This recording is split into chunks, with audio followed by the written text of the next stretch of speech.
Assalamualaikum.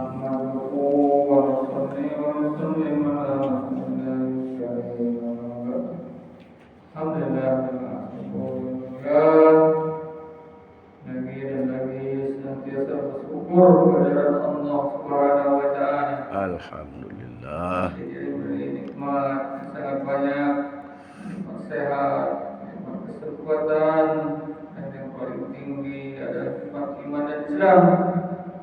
Sehingga subuh ini Allah gerakkan langkah dan hati kita untuk melaksanakan salah satu perintahnya, yaitu salat subuh secara berjamaah. Selawat dan salam sama-sama kita sanjung agungkan kepada baginda yang mulia Muhammad Sallallahu kepada alaihi. ahli keluarganya serta sahabat-sahabatnya. Semoga kita semua kelak di yaumil akhir mendapatkan syafaat dari beliau. Amin ya rabbal alamin.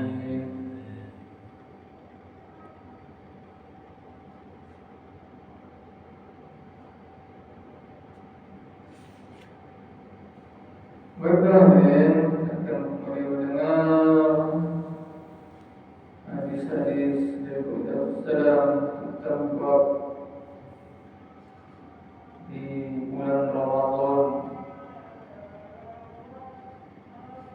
yakni marhum hadis dari Ibnu Umar radhiyallahu dari Ibnu Umar radhiyallahu Rasulullah SAW bersabda, sesungguhnya Allah dan para malaikatnya mengirimkan rahmat ke atas orang-orang yang makan sahur. Betapa besar nikmat dan karunia Allah kepada kita, sehingga dengan keberkahan puasa, makanan yang dimakan sebelum fajar atau sahur untuk berpuasa pun berpahala. Makan sahur juga berpahala, sehingga kaum muslimin memperoleh pahala tersebut. Banyak hadis yang menerangkan tentang keutamaan dan pahala makan sahur. Ada maknanya berhubungan. Kalau secara Sahih Bukhari telah mengutip fadilah sahur dari 7 kelas. Fadilah sahur dari 17 orang sahabat yang berbeda. Semua ulama bersepakat bahwa makan sahur adalah mustahab atau sangat dianjurkan. Namun banyak orang yang tidak mendapatkan pahala yang besar ini karena kemalasan mereka.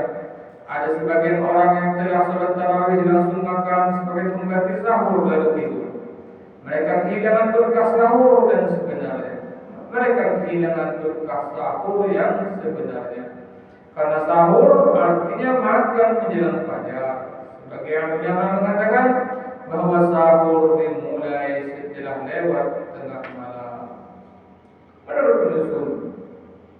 Menurut penyusun Al-Kasab Az-Zaman Bukhari radhiyallahu, malam terbagi menjadi 6 bagian dan seperenam yang terakhir adalah waktu sahur. Dengan demikian, jika malam sejak matahari terbenam hingga fajar berlangsung selama 12 jam, maka 2 jam terakhir adalah waktu sahur. Hendaknya diingat bahwa makan pada akhir waktu lebih baik dan lebih besar pahalanya dari makan pada awal waktu. Dengan catatan tanpa ada keraguan bahwa ia makan sebelum fajar. Banyak hadis yang menyatakan tentang keutamaan sahur. Nabi SAW bersabda, perbedaan antara puasa kita dengan puasa ahlul kitab adalah ketika makan sahur, sedangkan mereka tidak. Beliau juga bersabda, selalulah bersahur karena di dalamnya terdapat berkah yang besar. Selalulah bersahur karena di dalamnya terdapat berkah yang besar. Riwayat lain menyebutkan terdapat keberkahan pada 3 hal. Yang pertama dalam berjamaah, yang kedua dalam makan, yang kedua dalam makan zaid atau roti yang dicampur kuah, dan yang ketiga makan sahur. Dalam hadis ini penggunaan kata jamaah bersifat umum, sehingga dapat kita simpulkan bahwa kata jamaah tersebut meliputi sholat berjamaah dan semua amal soleh yang dikerjakan secara berjamaah. Karena pertolongan Allah SWT akan datang kepada orang yang selalu berjamaah. Sedangkan syarif adalah roti bakar yang dimasukkan ke dalam kuah daging. Dan hal yang ketiga disebutkan di dalam hadis ini adalah sahur. Apabila Rasulullah SAW mengundang para sahabatnya untuk makan sahur bersama, beliau bersabda, marilah kita makan makanan yang berkah ini bersamaku. Semua hadis mengatakan, makanlah sahur agar kamu kuat dalam berpuasa, dan tidurlah siang hari untuk membantumu bangun beribadah pada akhir malam.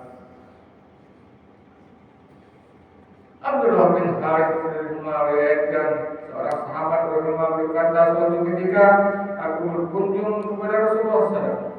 Ketika itu beliau sedang bersahur. Lalu beliau bersabda, inilah perkara yang penuh berkah yang telah dikaruniakan Allah kepadamu. Jangan sekalipun kalian meninggalkannya.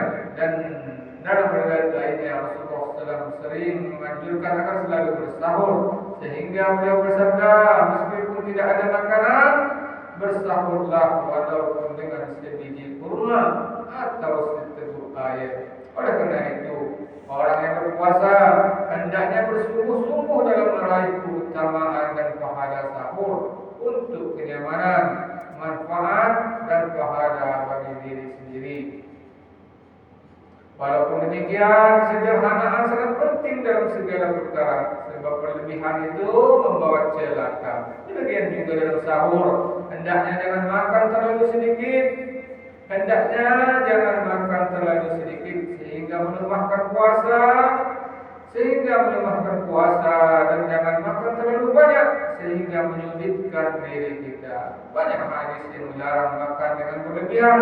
Dalam penjelasan hadis sahih Bukhari, Syekh Abdul Hajar mengemukakan beberapa alasan tentang keberkahan sahur. Di antaranya dengan bersahur berarti telah menjalankan sunnah Nabi SAW. Yang kedua, dengan bersahur kita membedakan diri kita dengan ahli kita. Yang ketiga, sahur menambah kekuatan beribadah. Sahur meningkatkan kelapangan hati dalam beribadah. Sahur membantu menghilangkan kemarahan dan tabiat buruk yang bisa timbul karena lapar. Waktu sahur adalah waktu yang baik untuk membantu tetangga yang fakir miskin yang datang kepada kita karena kelaparan. Saat sahur adalah saat ketika doa-doa kita dikabulkan. Pada waktu sahur, seseorang berkesempatan untuk mengingat Allah Subhanahu wa Ta'ala, berzikir, mengangkat tangannya dari Allah Subhanahu wa Ta'ala untuk berdoa. Apa inilah yang diutamakan atau fadilah-fadilah daripada orang yang bersahur. Alhamdulillah, hadis penjelasan yang sangat panjang dari baginda Rasulullah. Kita dengar ini fadilah daripada orang yang sahur ketika sahur. Banyak fadilah.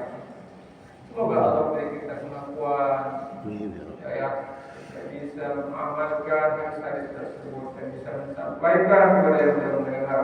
Semoga Allah memberkati. Asyhadu an la ilaha illa anta, astaghfiruka wa atubu ilaik. Assalamualaikum warahmatullahi wabarakatuh. Waalaikumsalam warahmatullahi wabarakatuh.